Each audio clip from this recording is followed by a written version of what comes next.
Na 2 afleveringen zonder chefsport keert Christophe Liberlo terug in onze basis. Verder zijn ook voetbaljournalist Marnik Geukes, feitjesleverancier Siebe van Heusden en ikzelf, Mathis Dumery van de partij. Welkom bij FC Limburg, de podcast.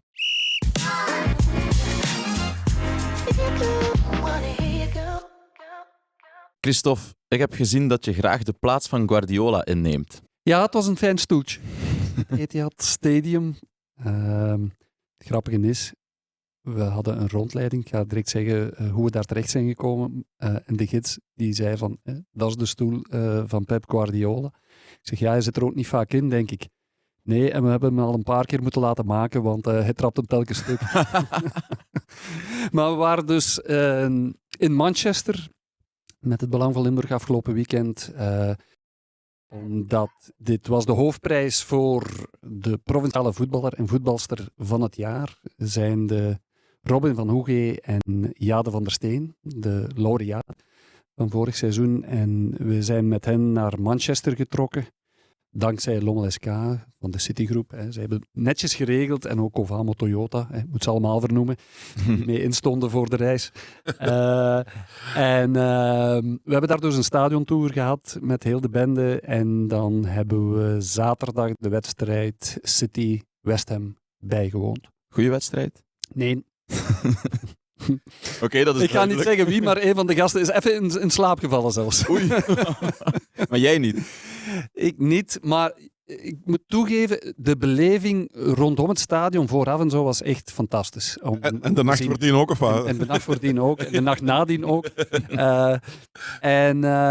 Die was fantastisch. Maar de match zelf, ja, er zat, ik denk toch wel 50.000 man, zoiets. Het was goed gevuld ook, maar je hoorde vooral de supporters van West Ham. En niet zozeer die van City. Het is toch anders dan de beleving bijvoorbeeld op Chelsea. Misschien heeft het ook met de match te maken. City kwam heel snel op voorsprong via Haaland. West Ham kon daar weinig tegenover stellen. En je kent City dan, dan beginnen ze te breien. Rondspelen. Ja, dus ja, dan heb je ook een match waar weinig spanning in zit. Maar het was wel de moeite hoor, alleszins. Oké, ja, het klinkt superleuk om te doen. Opvallend ook was meteen na de match Guardiola, want ook al zeg ik dat de match... Die kwam je uit zijn stoel jagen? Of? Ja, net niet. Die was wel heel fel tijdens de match ook. Ik heb hem in de gaten gehouden. Ook al gebeurde er niet zo heel veel. Die is niet in te houden. Hè. Die staat vaker op het veld dan dat hij in zijn neutrale zone blijft. En meteen na de match, die was nog maar pas afgefloten. En het eerste wat hij doet is het veld opgaan naar Gvardiol. En ik denk dat hij 2,5 minuut met Gvardiol heeft staan praten en druk gesticulerend wijzen en uitleggen wat er volgens hem niet goed liep. Dus een simpele 3-0 zege en meteen na de match Gvardiol en dan afsluiten met een knuffel natuurlijk. Ah ja, dat dan wel. Maar wat ik me dan afvraag, wat doet die vierde ref dan? Want ja, die is uit zijn vak geweest. Guardiola, als je dan België doet, dan...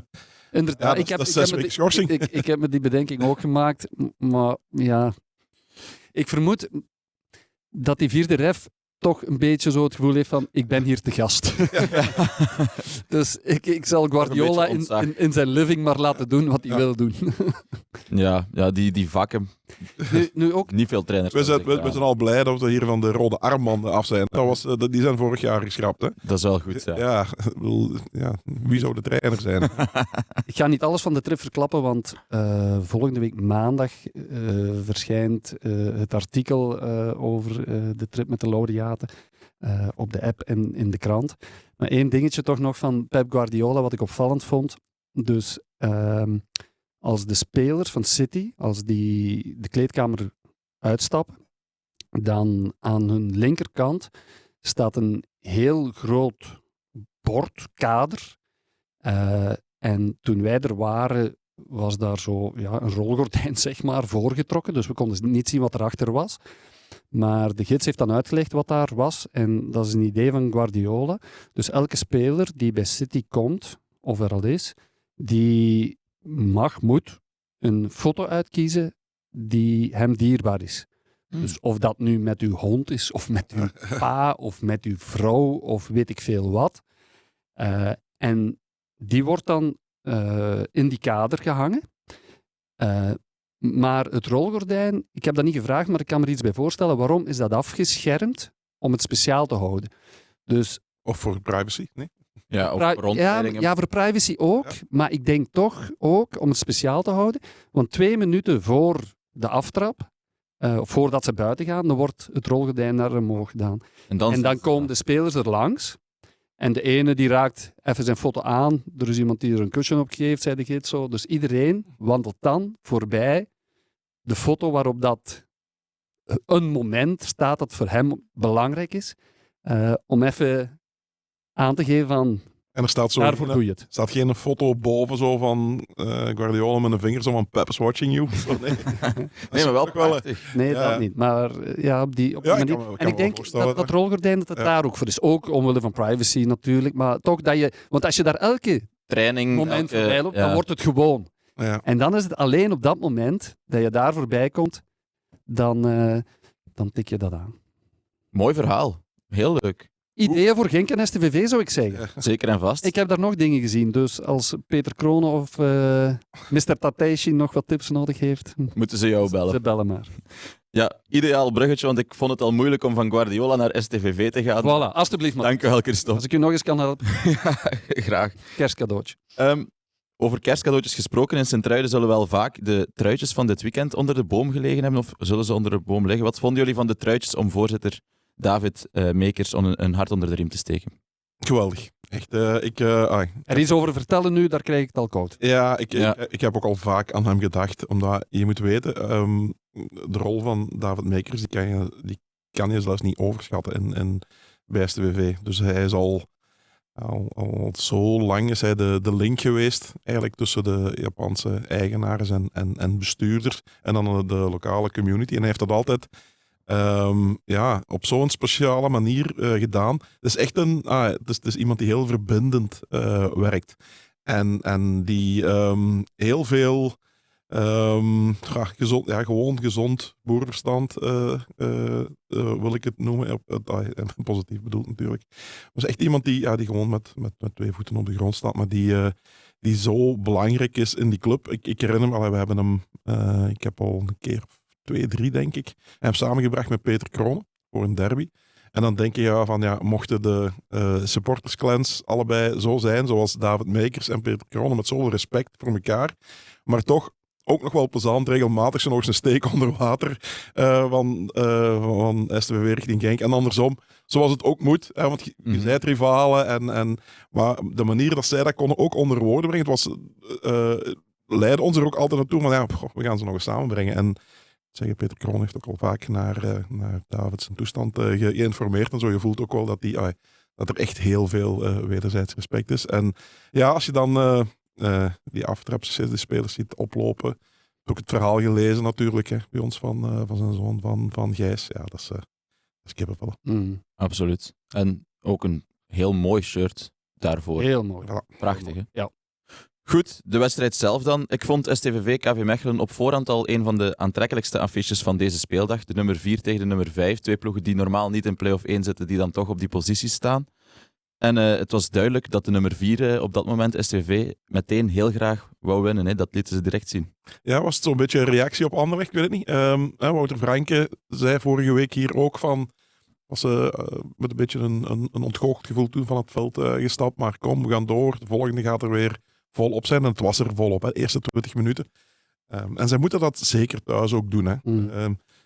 Het kunstgras is gewoon een voordeel, maar je moet dat je voordeel ook nemen. Je moet dat uitspelen. En je moet ze echt, je kan daar echt wel een tegenstever nog makkelijker bij de keel grijpen. Goede pressing. En dan zelf heel nauwkeurig, heel snel voetballen. Dus het was de start die het hem gedaan heeft. Ja, ik heb de match bekeken in Manchester in de hotellobby. STVV Mechelen op de smartphone en op de achtergrond Aston Villa tegen Manchester United. Dus het deed me ook een beetje denken, STVV in de eerste helft, aan City eigenlijk. Want wat ze wel altijd doen, dat is Pep Guardiola te voeten uit, dat is druk zetten en die bal zo snel mogelijk veroveren. Hè.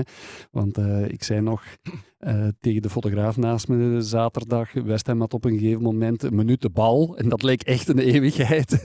Ik zeg, ja, ik ga ze straks wel te horen krijgen van Guardiola. En ik vond dat STVV dat in de eerste helft ook heel goed deed. Meteen druk zetten, meteen opnieuw in balbezit komen.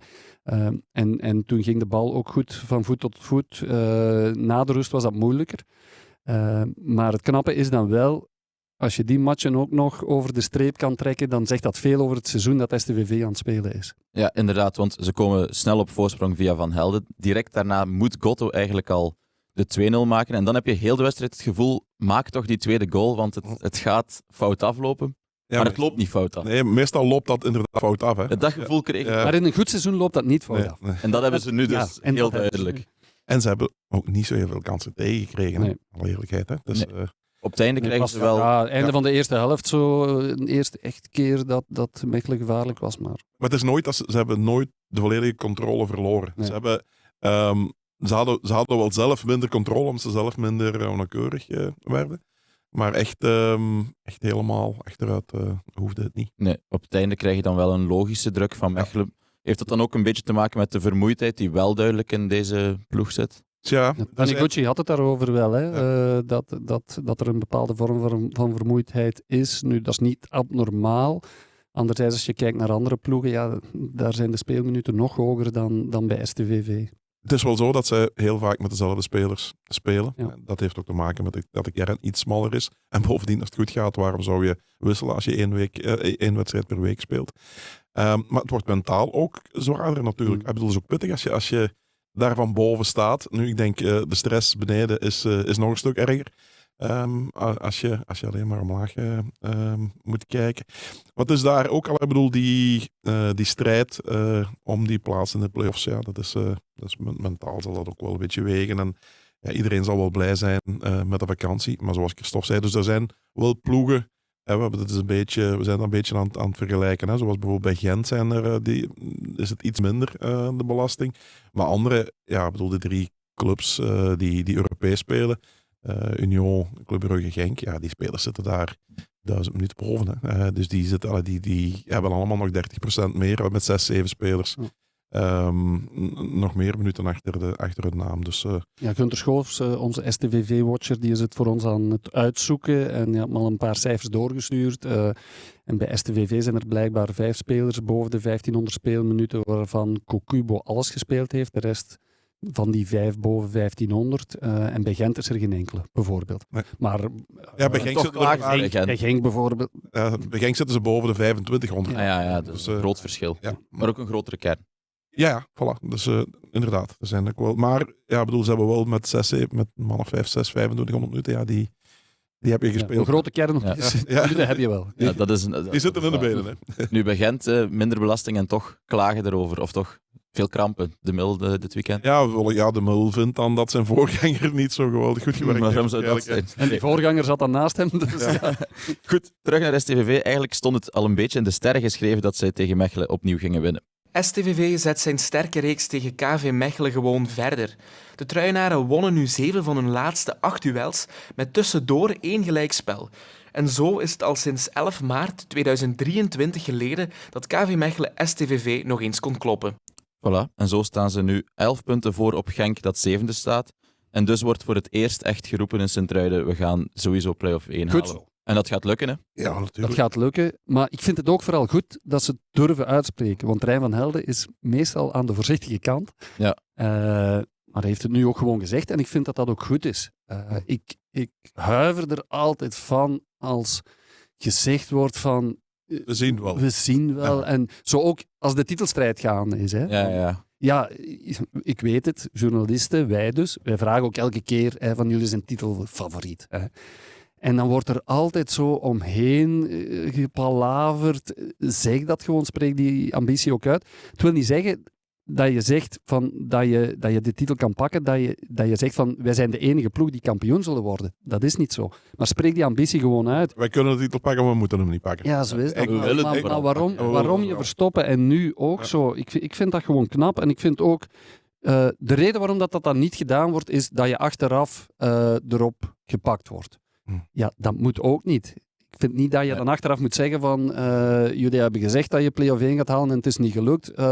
Kijk nu. Ja, dan is dat zo, hè? Maar spreek die ambitie gewoon uit. Ik vind ook dat binnen de club dan voor een gezonde druk zorgt van we willen dat ook, dus gaan we daar ook helemaal voor. Zizou Bergs bijvoorbeeld, die zegt ook gewoon hè, van ik wil in de top 10 geraken in het tennis. Remco Evenepoel net van hetzelfde, die spreekt gewoon uit wat hij wil bereiken. En dat wordt dan dikwijls aanzien als arrogantie. Ja, ik vind dat gewoon knap dat je dat doet. En ik vind ook dat je daar respect voor moet hebben. Dat is ook een beetje typisch Belgisch, hè? Zo de ambitie niet mogen uitspreken. Ik vrees dat dat iets typisch menselijks is. Ja. En wij zeggen wel altijd dat dat Belgisch is, maar ik denk dat dat overal gebeurt. Behalve in Holland. Wel ja, ik ging een vergelijking maken. Ik ben er zeker van dat dat in Holland ook gebeurt. Ja. Maar daar doen ze het gewoon. Ja. Dus daar is iedereen het gewoon. Ja, daar is iedereen het gewoon.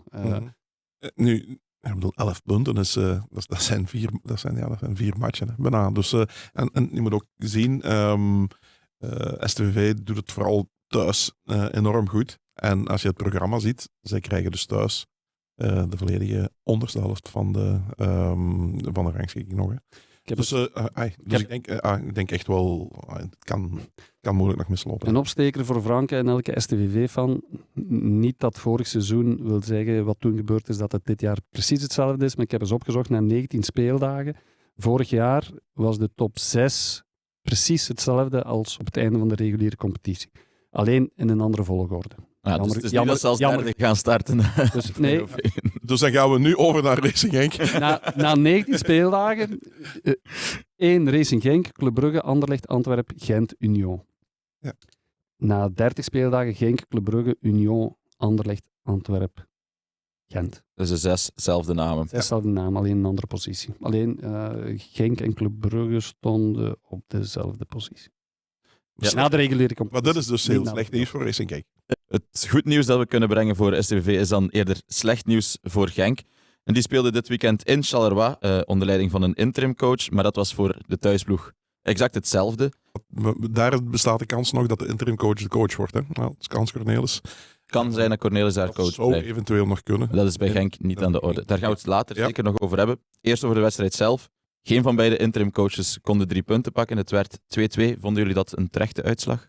Absoluut, omdat als je de wedstrijdstatistieken neemt, zowel balbezit als schoten binnen het doelkader, al die dingen, hoekschoppen, het was een evenwicht. Dus, maar het is natuurlijk zuur als je 2 keer op voorsprong komt, dat je dat 2 keer op het einde van een helft afgeeft.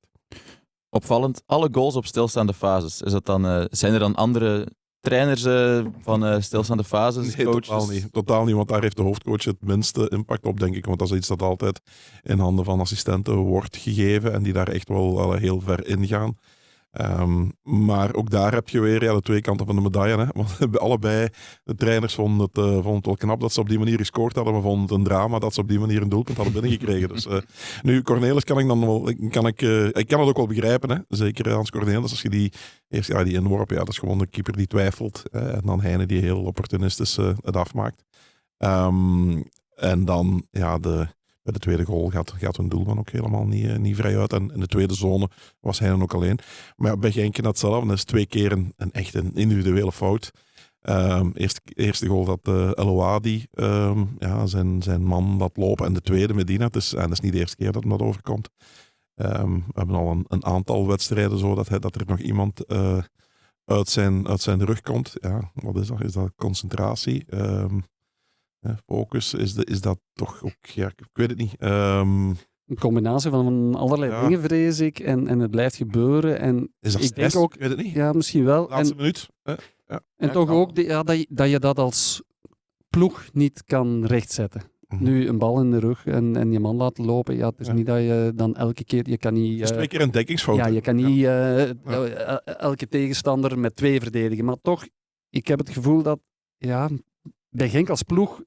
En dat is niet dat ze dat niet willen doen voor elkaar, maar dat ze dat als ploeg niet kunnen rechttrekken voor elkaar ook soms. Zo. Er gebeurt altijd wel iets.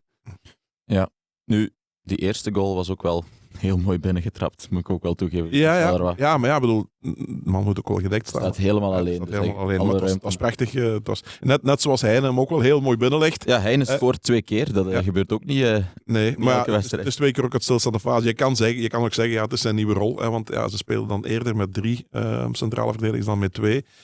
Onder Fink was hij de eerste man op links in de opbouw. Hij speelde een stuk lager dan nu. Maar ja, die 2 goals is 2 keer. En, ja, dat is een inworp en een beetje niet studeerd en een vrijschop. Dus dan kan je niet rechtstreeks een verband leggen, denk ik. Maar in ieder geval kan Heine op die manier zeker zo belangrijk zijn. Hè. Het was goed in ieder geval dat Olivier zei daags verdienen was wel goed. Van, ga je alles omgooien en met Riemen van achter spelen? Misschien? Nee, helemaal niet. Dus was zo'n beetje, hij voelde zich precies een beetje betrapt, ik weet het niet. En, maar het was dus wel meestal met Riet, dus het was wel een beetje hybride. In balbezit schoof iedereen wel wat door, maar balverlies was het echt helemaal dicht. Alleen ja, dan geef je minder kansen. Maar als je 2 goals slikt op stilstaande fases, ja, dan ziet je daar ook weer niks mee op. Hè. Dus zover gaat ook uw impact van een coach. Hè. Je kan ook niet verwachten dat alles ineens anders is. Hè, omdat, Nee, maar ik wil maar zeggen, het stond wat... het was gewoon... Het was anders wel, ja. Het was anders, ja. Het was een stuk behoudender, iets conservatiever. Maar de eerste 30, 35 minuten voetbal was wel heel goed. Ik had echt volledige controle. Ik vond Charleroi ook heel mak. Genk had veel meer energie. Maar de tweede helft was het andersom. Dus zoals we daarnet zeiden, ieder punt is de juiste uitslag. Maar schieten ze zeker bij Genk helemaal niks mee op. Nee. Want het wordt, Nee, en elke match dat je punten laat liggen, ja, je hebt het nog geschreven, hè, Marnik, je komt dichter bij het einde van die reguliere competitie. Hè, en dat lijkt nog ver af, omdat we nog in 2025 zitten. Maar dat duurt niet meer zo heel lang. Hè. En, nog en niet in na maart, nieuwjaar. Ja. ja, en in maart is het zover. Hè. We hebben er eigenlijk nooit echt aan getwijfeld dat Genk play-off 1 ging halen, maar nu begint het toch...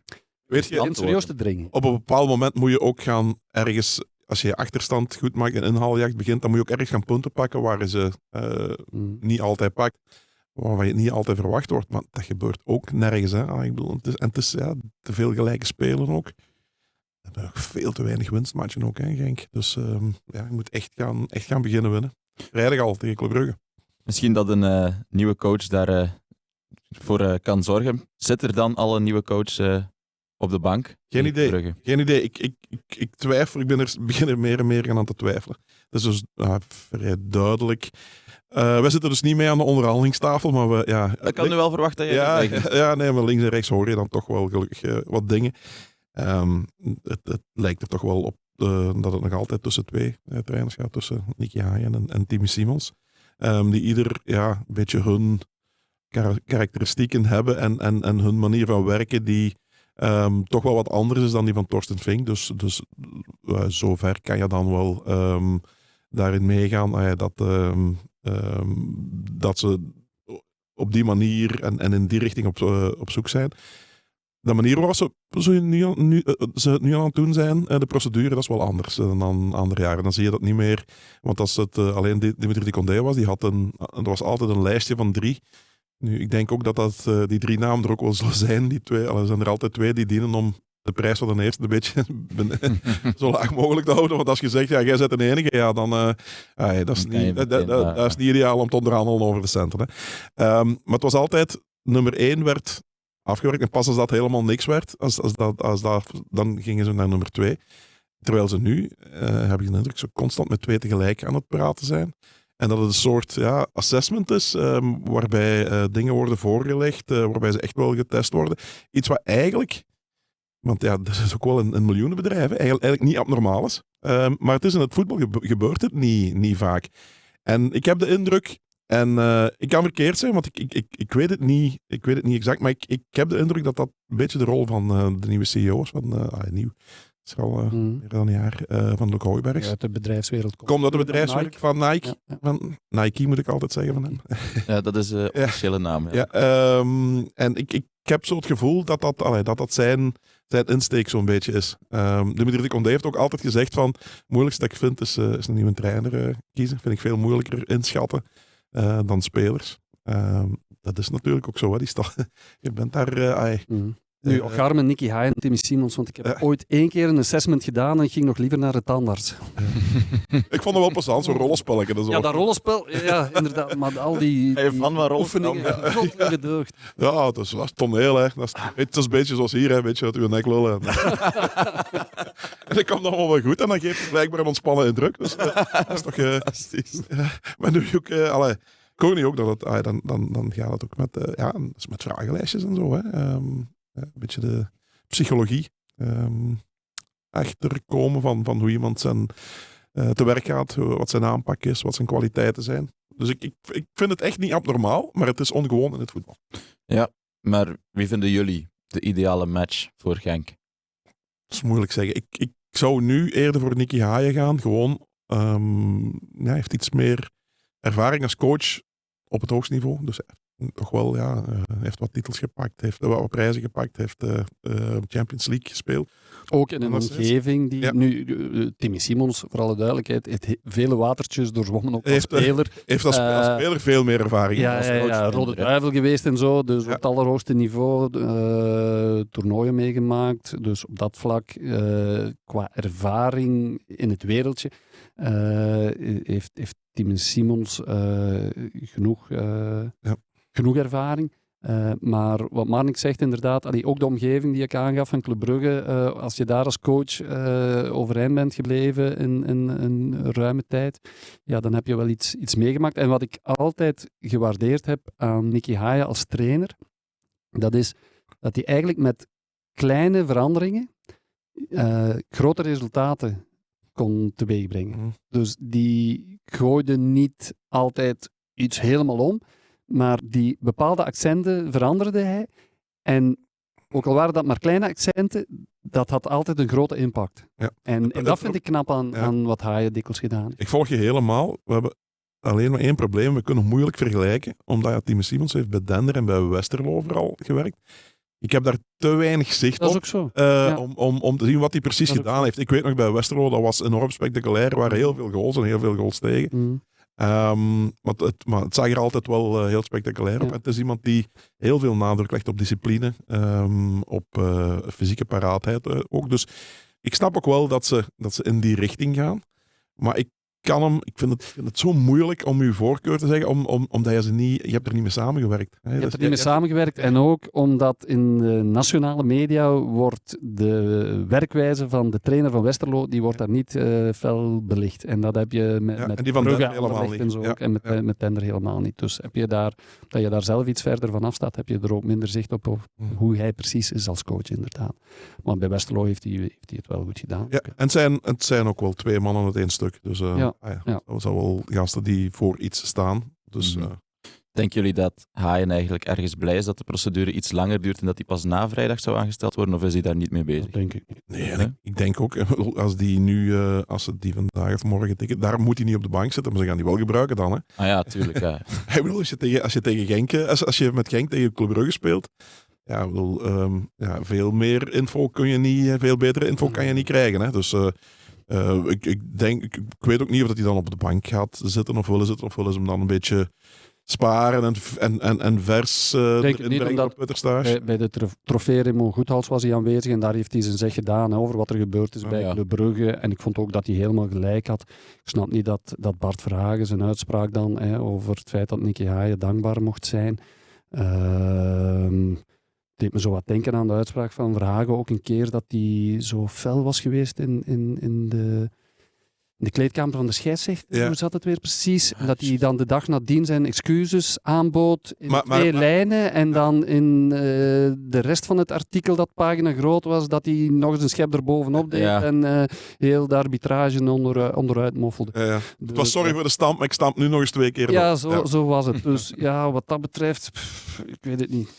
Ik was vorige week trouwens op de persconferentie van Rudy Garcia met de Rode Duivelswatchers had hij uitgenodigd om te praten over de kwalificatiecampagne en het WK dat eraan komt. En wat doet Christophe Lieberdo dan? Die stelt een vraag over Nicky Haaien.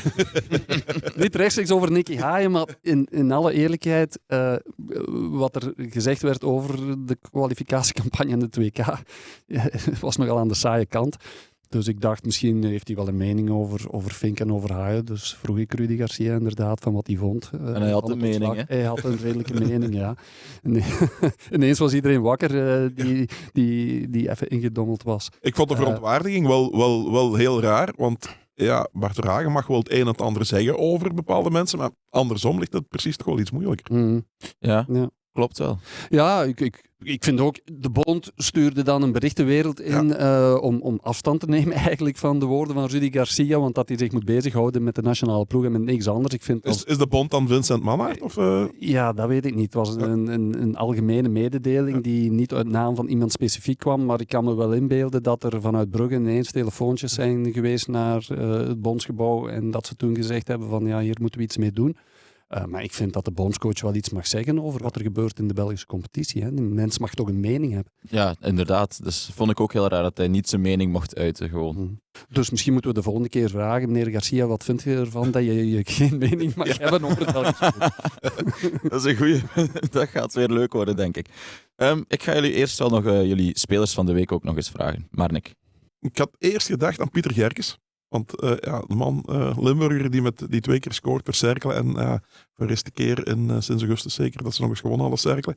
Maar dan toch iemand die altijd dan toch nog boven water komt, hè, Pieter. En dat is iemand die het ook wel gunt ook. Hè. Ja. Die ene die altijd op een topprof. Fijne kerel en goede voetballer. Ja, maar ik ga uiteindelijk toch voor Abdoulaye Sissako. Omdat hij toch wel garant, een beetje symbool staat voor de manier waarop STVV de 3 punten over de streep trok. Het is iemand die er altijd staat, die betere voeten heeft dan veel mensen denken. Maar die in zijn rol van breker, maar ook opbouwer, maar dat is gewoon een rots centraal op het middenveld. Het type dat elke ploeg nodig heeft. Ja, we En snappen, een van de grote verschillen met vorig seizoen. voilà, we snappen waarom Franken hem vorig seizoen al zelf heeft aangesproken. Ja, was wel een mooie, hè, wat hij Vond ik ook leuk. Ja, wat hij vorige week vertelde. En dat zegt natuurlijk ook wel veel over het oog van iemand als Franke. Dat die, en zoals hij vorige week ook zei, van, dat was wel het voordeel dat hij vorig jaar nog een aantal wedstrijden had. Dit hebben we nodig, dat type. En als je er dan heel vroeg kan bij zijn op het eind van het seizoen al. Ja, Franke is trouwens de op 1 na langzittende coach in eerste klas. Ja. Is het echt? Na Hazi. Ja. Dus het lijkt dat hij pas aan de bak is bij STVV, maar hij is al de op 1 na langzittende coach in eerste klas. Dat is al een ancien. We zijn een banabo. Franke buiten! Christophe, wie is jouw speler van de week? Ja, aangezien dat ik de match van City gevolgd heb in het stadion, ga ik er daar eentje uitkiezen en ga ik voor Haaland. Limburger van de week. Ongelooflijk. Speler van de week. Als jullie Limburger van de week de rubriek noemen, dan kies ik een Limburger. Het was zo een ongeschreven regel dat een Limburger... Maar oké, het mag. Erling Haaland, ja. Robin van Hoege die zei het nog achteraf ook van, die heeft eigenlijk bijna geen bal geraakt. Haaland. Echt niet, hè. Nu, ik zei ook van, misschien is het ook wel logisch, want al dat gebrei, als Haaland dan ook nog gaat afhaken om daar een beetje te gaan kaatsen en zo, ja, ik denk dat Bernardo Silva dan zegt, hey vriend, wegwezen. En dat deed hij ook. Dus die bleef aan de kant met de grote voeten. Ja, die bleef gewoon constant in de 16, want dat zei Robin ook nog. Ik heb die nog nooit weten scoren van buiten de 16. Ik zeg, ja, daar komt hij niet.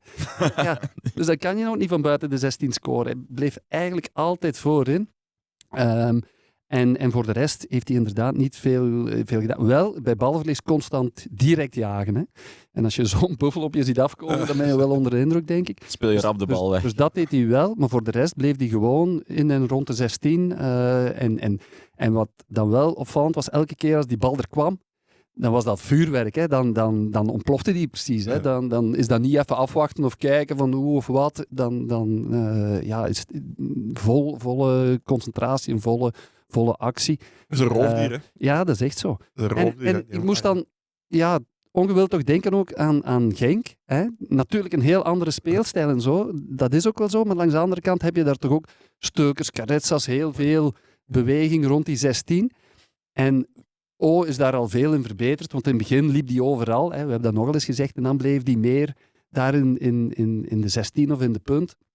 Maar ik vind ook dat je dat moet toelaten. Ook als supporter. wat mij betreft mag echt veel meer echt in die 16 en kijken op de ballen. En dan moeten ze natuurlijk ook komen. Maar laat hem daar maar staan. Maar dan moet je hem ook niet afrekenen op. Hij heeft geen bal geraakt. Hè. Haaland heeft er ook geen geraakt. Hè. Ja, hij heeft er 3 geraakt. Minstens 3. 2 goals en 1 assist in de 16. Dus ja, ik vind niet dat een spits altijd moet meevoetballen of constant moet meevoetballen. Laat hij maar goals maken. Dan gaan we via een korte jingle naar de volgende. Dat klopt.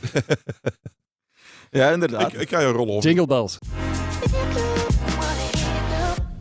Maar ik neem hier mijn rol perfect over. Ik ging zeggen, van Manchester City is het een kleine stap naar Lommel natuurlijk. En daar hebben ze ook... En van Haaland naar hun topschutter ook. Exact, daar hebben ze ook een imposante spits lopen. Lommel pakte hun 4e zege op rij. En dat na een bijzonder aantrekkelijke wedstrijd met heel veel doelpunten. Ze staan 4e, maar dat is logisch als je de Son of God in je ploeg hebt. Een heerlijke bijnaam. Dat klinkt zoals als een hit voor een new wave band. Son of God. Ja, prachtig.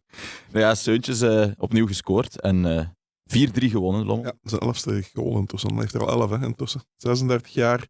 Ja, die eerste goal ook. Dat is echt zo'n spitse goal. Hè. Gewoon met de rug naar doel en die in 1 tik naar rechter uit de draai. 2 assists van de Grant ook. Die het heel goed doet. Hollanders onder elkaar. Hè. Dus dat zal wel Lucas Schoofs ook weer. Het was eigenlijk niks nieuws onder de zon daar. Hè. Lucas Schoofs die ook weer zijn goaltje meepikt. En als je tegen een ploeg als Lierse, die echt wel goed bezig waren, die hadden al weken aan elkaar niet verloren. Als je die dan klopt, 4e zegen op rij, ja, dan is het leuk. En dan klop je vooraan aan en dan blijf je toch nog een klein beetje duwen. Ja, ze staan 1 punt achter Beerschot, maar wel 10 achter de top 2. Dus die zijn gaan vliegen, maar dat toont wel aan dat ze zeker de best of the rest kunnen zijn. Hè? Voilà.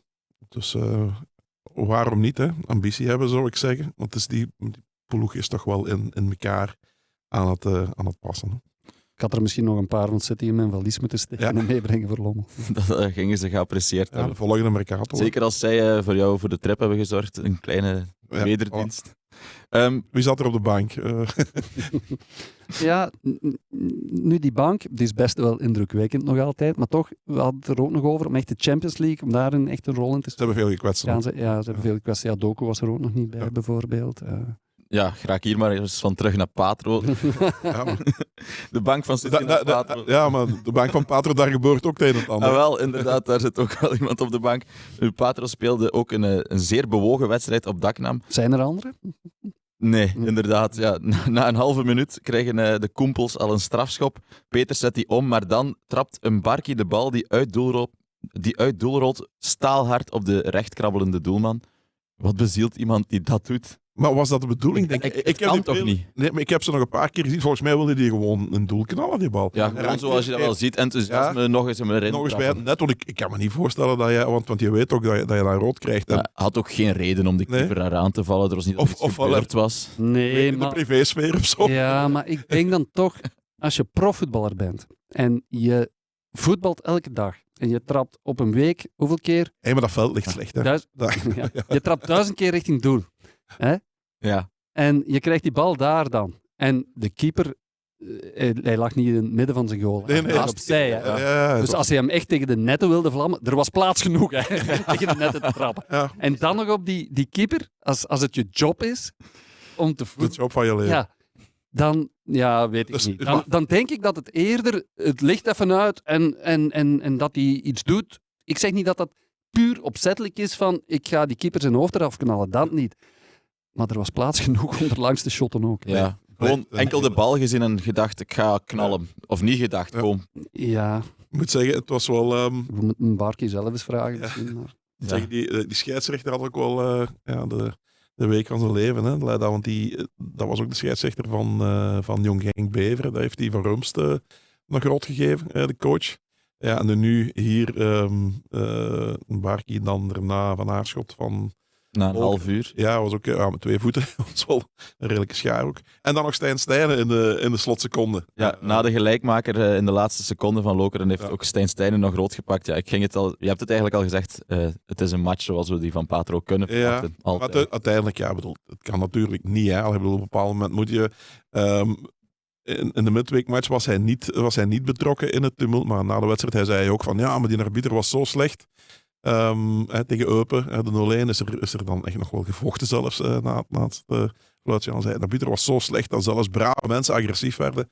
Sorry jongens, maar we moeten wel op een bepaalde manier toch ons een klein beetje proberen te beheersen. Hè. Het kan niet normaal worden, hè, dat mensen met paraplu's beginnen slaan. En op het moment dat we dat normaal gaan vinden, dus een arbiter doet en die maakt fouten. Sorry, maar op dat niveau, spelers maken er ook fouten. Hè. Ja. En vrij grote ook. En nog meer, denk ik, dan een scheidsrechter. En je moet op een bepaald moment, moet je daar wel toch, hoe boos je ook bent, daarbij neerleggen. En als je met een paraplu slaan of vechten na de wedstrijd, op het moment dat je dat normaal begint te vinden, dan is het fout. Nee, dat Ja, brengt ons eigenlijk ook... Het gaat geen eigen leven leiden, het leidt een eigen leven. Dat merk je nu ook al. En ik begrijp dat wel, dat Patro... Ja, ze moeten het hebben van die strijd. Ja. En dat mag ook, dat moet zelfs. Maar ja, er komt toch een moment dat zich tegen de club gaat keren ook. Want Nou, dat is al even bezig. Hè? ik weet dat er sponsors zijn die gewoon zeggen, ik wil mijn naam niet verbinden aan Patro op dit moment. En ja, dat zegt toch iets. Ja, dat is waar. Ook over respect voor de scheidsrechters nu gesproken. Maar toch, nog één ding. Het jammer is dat Stijn Stijnen en Patro, zo die emotionaliteit, die passie, dat vuur, dat maakt voetbal net zo mooi. En dat is allemaal aanwezig. Maar het is een tikkeltje te veel. Ja, er is een grens. Al het positieve van die passie, dat wegmaait. En dat is het jammer. Dat draait het om zelfs. Ja, dat bedoel ik. Als je over die grens gaat, dan wordt passie, wordt dan agressiviteit. Want waarom is dat bij Guardiola fantastisch en bij Stijn is dat belachelijk? Hè? Waarom is dat? Ja. Ja, nee, dat Als is je wel- erover gaat. Als je erover gaat. En wat er ook over ging, waar ik naartoe wou, de bierdouche voor de Limburgse lijnrechter Lennart Jans, door de La Louvière-fan in Westerlo was het, geloof ik. Ja. Ja, in Westerlo. In Westerlo, sorry. Ja. Echt. Gelukkig was hij goed in beeld. Ja, die gaat wel een stadionverbod krijgen, toch? Neem Laat ik het aan. stoppen, hè. Ai, kom. Je gooit niet met bier, je drinkt dat uit. Hè. Nee, dat vond het ook zonde. Hij heeft veel bier weggegooid. Ja, dat is maar het is zeker. vooral erg voor de lijnrechter natuurlijk. Ja, ik vond dat hij ook nog goed ja. Die gaf geen krimp. Die gaf geen krimp, gelukkig. Gelukkig. Wat mij betreft had hij zich mogen omdraaien en een sfeer van zijn oren maken, maar dat zal waarschijnlijk niet geholpen hebben. Maar ja, dat is ongelooflijk, hè, dat zoiets kan. En het straffen is op den duur, hè, want er zijn al zoveel regels en er komen alleen maar regels bij, hè, op die manier. Want inderdaad, op Stondaar is het al verboden om je pinten bier mee in de tribune te pakken. Ja, het zal overal zo zijn. Hè. En dan achteraf klagen van er zijn meer regels. En we hebben het al vaak gezegd, zijn de enkelingen die zorgen dat de grote massa, dat die daar het slachtoffer van zijn. Bovendien, als we scheidsrechters niet gaan beschermen, dan... Ja, heb je er geen meer nee, binnenkort. voilà. En ik vind wel dat je kritiek mag hebben op scheidsrechters en op hun beslissingen. Hè. Maar het moet wel een beetje redelijk blijven. Respectvol hè. blijven gewoon. Voilà. Ja. Respectvol kritiek geven. De laatste wedstrijd die we nog moeten bespreken, ja, Jong Genk die zijn eigenlijk al aan hun winterstop begonnen. Die hebben dit weekend niet gespeeld, dus dat is al van afgelopen woensdag geleden.